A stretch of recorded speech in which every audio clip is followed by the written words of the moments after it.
नमस्कार प्रिय दोस्तों, एक बार फिर आपका स्वागत है यूट्यूब चैनल अद्भुत सागर में। आज हम जो कहानी सुनाने जा रहे हैं ये तुलसीदास जी की कहानी है। शुरू करते हैं प्रिय दोस्तों आज की ये प्यारी सी कहानी, ये प्यारा सा वीडियो।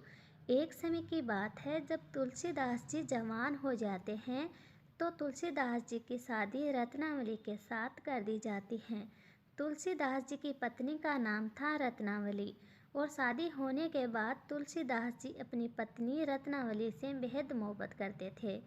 तुलसीदास जी दिन भर गायों को चराकर लेकर आते और शाम को यदि अपनी पत्नी को घर पर नहीं पाते तो तुलसीदास जी बड़े चिंतित हो जाते और जब उनको घर पर उनकी पत्नी रत्नावली मिलती तब जाकर उनको चैन आता था। तुलसीदास जी दिन भर अपनी पत्नी का ही नाम जपता रहता था। उनके विषय में ऐसा कहा जाता है कि तुलसीदास गाय चरावे, बिना याद लुगाई की आवे। अब एक दिन तुलसीदास जी की घरवाली तुलसीदास जी से कहती है कि पतिदेव, तीज का त्यौहार नज़दीक आ गया है और गांव-गांव में झूले पड़ने शुरू हो गए हैं। सभी महिलाओं के भाई उन्हें लेने के लिए आए हैं, इसलिए मुझे भी मेरे पीहर जाना है। तब तुलसीदास जी अपनी पत्नी रत्नावली से कहता है कि प्रिय, यदि तुम मुझे छोड़कर चली जाओगी तो मैं कैसे रहूँगा? आपके बगैर मैं एक पल नहीं रह सकता। लेकिन रत्नावली कहती है कि पिया जी, मैं कुछ दिनों में वापस आ जाऊँगा, तुम चिंता मत करो। प्रिय दोस्तों, तब तुलसीदास जी की पत्नी नहीं मानती है तो तुलसीदास जी उन्हें जाने की आज्ञा दे देता है और तुलसीदास जी की पत्नी अपने पीहर में चली जाती है। उधर तुलसीदास जी गायों को लेकर जंगल में चराने के लिए चले जाते हैं। जब शाम के वक्त तुलसीदास जी वापस घर आता है तो घर के दरवाजे बंद दिखाई देते हैं।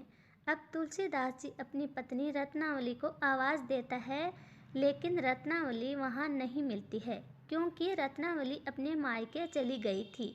अब तुलसीदास जी का दिमाग खराब हो जाता है। तुलसीदास जी को और कुछ दिखाई नहीं देता, सिर्फ और सिर्फ अपनी पत्नी ही दिखाई देती है। जब अपने घर का दरवाज़ा खोलकर अपने घर में प्रवेश करता है तो तुलसीदास जी को घर में कुछ भी नज़र नहीं आता, सिर्फ और सिर्फ उनकी घरवाली रत्नावली ही नज़र आती है। अब तुलसीदास जी एक टूटी चारपाई पर विश्राम करने लग जाता है। तुलसीदास जी को नींद नहीं आती, तभी जोरों की बारिश शुरू हो जाती है और बारिश इतनी तेज होती है कि चारों तरफ पानी ही पानी नजर आता है। और जब बारिश थोड़ी रुकती है तो तुलसीदास जी अपने घर से निकलते हैं।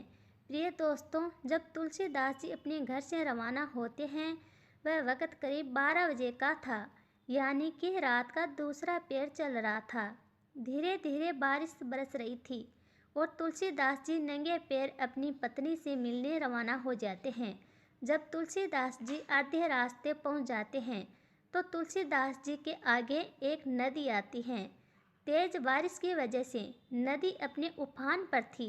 तभी तुलसीदास जी को नदी में एक नाव दिखाई देती है और वह नाव बहती हुई तुलसीदास जी की तरफ आ रही थी। उसको देखकर तुलसीदास जी अपने मन में विचार करने लगते हैं कि मेरी पत्नी रत्नावली कितनी समझदार है, वह भी मुझसे बेहिंता मोहब्बत करती है, उसको भी मेरे बगैर चैन नहीं है, इसलिए ये नदी पार करने के लिए मेरे लिए ये नाव भेजी है। लेकिन प्रिय दोस्तों, वह नाव नहीं थी, वह एक मुर्दा पानी में बहता हुआ आ रहा था। अब तुलसीदास जी उस मुर्दे को नाव समझकर और उस पर सवार हो जाता है और पानी के बहाव के साथ धीरे धीरे चलते हुए तुलसीदास जी नदी को पार कर लेता है और सिर्फ अपनी पत्नी रत्नावली का नाम जपता रहता है। अब प्रिय दोस्तों, मध्यम रात्रि का समय हो चुका था। तुलसीदास जी अपने ससुराल तक पहुंच जाता है तो देखता है कि हवेली के सारे दरवाजे बंद होता है, अंदर जाने का कोई रास्ता नहीं होता। तब तुलसीदास जी हवेली के पीछे जाता है तो तुलसीदास जी देखता है कि जिस कमरे में तुलसीदास जी की पत्नी रत्नावली सो रही थी उस कमरे में एक मध्यम बहुत ही कम रोशनी में एक दीपक जल रहा था। अब उस दीपक को देखकर तुलसीदास जी बड़ा प्रसन्न होता है और सोचने लगता है कि मेरी पत्नी रत्नावली, उसको भी नींद नहीं आई, वह भी मेरे से मिलने का इंतजार कर रही है। इसलिए कमरे में दीपक जल रहा है और तुलसीदास जी सोचने लगता है कि हवेली के सारे दरवाजे बंद है और मैं मेरी पत्नी के पास जाऊं तो अब कैसे जाऊं। इतने में तुलसीदास जी की एक मोटी रस्सी पर नज़र पड़ती है और तुलसीदास जी बड़ा प्रसन्न होता है और सोचने लगता है कि मेरी पत्नी रत्नावली मुझसे कितना प्रेम करती है, इसलिए ऊपर चढ़ने के लिए एक बड़ा रस्सा लटका दिया है। लेकिन प्रिय दोस्तों, वह रस्सा नहीं था, वह एक काला बड़ा अजगर सांप था जो पानी के नाले में होकर लटका हुआ था। प्रिय दोस्तों, अब तुलसीदास जी उस अजगर सांप को पकड़कर ऊपर चढ़ जाता है। अब वह जैसे ही ऊपर चढ़ता है तो अपनी पत्नी के कमरे में चला जाता है। तो प्रिय दोस्तों, वो देखता है कि उसकी पत्नी रत्नावली सो रही थी, उसको गहरी नींद आ रही थी। तब तुलसीदास जी अपनी पत्नी को जगाता है और कहता है कि रत्नावली खड़ी हो, रत्नावली मैं आ चुका हूँ। तब रत्नावली की नींद खुलती है और देखती है कि उनके पति उनके सामने खड़े हैं। रत्नावली बड़ी चौंक जाती है और अपने पति से कहने लगती है, अरे मूर्ख इंसान, तू कैसा इंसान है जो आधी रात्रि के समय मेरे कमरे तक आ गया है। यदि तुम्हें आना ही था तो दिन में आते, सभी लोग तुम्हारा स्वागत करते।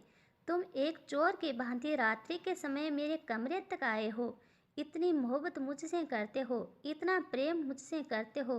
तभी तुलसीदास जी अपनी पत्नी रत्नावली से कहता है कि रत्नावली, तुम भी तो मुझसे इतनी मोहब्बत करती हो, तभी तो तुमने अपने कमरे में दीपक जला रखा है और मुझे आने के लिए नदी में नाव भेजी है, और तुम्हारी हवेली के दरवाजे बंद होने के कारण मुझे ऊपर चढ़ने के लिए तुमने रस्सा लटका दिया था।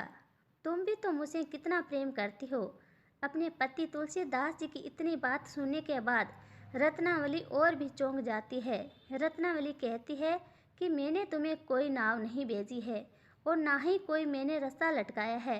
प्रिय दोस्तों, तब तुलसीदास जी अपनी पत्नी से कहते हैं कि प्रिय, ये देखो रस्सा लटका हुआ है। तुलसीदास जी की पत्नी रत्नावली उस रस्सी को जाकर देखती है। प्रिय दोस्तों, वह रस्सी नहीं, काला सांप था जिसको पकड़कर तुलसीदास जी अपनी पत्नी के प्रेम में अंधे होकर उस मकान पर चढ़ गए थे। तब तुलसीदास जी की पत्नी अपने पति से कहती है, अरे मूर्ख, जितना प्रेम तुम मुझसे करते हो, जो एक मुर्दे को नाव समझ करके आ गए, एक सांप को रस्सा समझकर तुम ऊपर तक आ गए। आप तो मेरे प्रेम में पागल ही हो गए हो। इतना प्रेम यदि तुम ईश्वर से करते तो तुम्हारी मुक्ति हो जाती, तुम्हारा जीवन सार्थक हो जाता। तब तुलसीदास जी अपनी पत्नी रत्नावली से कहता है कि रत्नावली, तुम मेरी बात को गौर से सुनो। तुलसीदास जी कहता है, भूख देखे ना भाट, प्यास देखे ना नदी घाट, नींद देखे ना टूटी खाट। रत्नावली, मैं तुमसे बहुत प्रेम करता हूँ। तब रत्नावली अपने पति तुलसीदास जी से कहती है, अगर तुम्हारी थोड़ी सी भी शर्म है तो तुम अभी मेरे कमरे से निकल जाओ, कहीं जाकर के भगवान की भक्ति करो।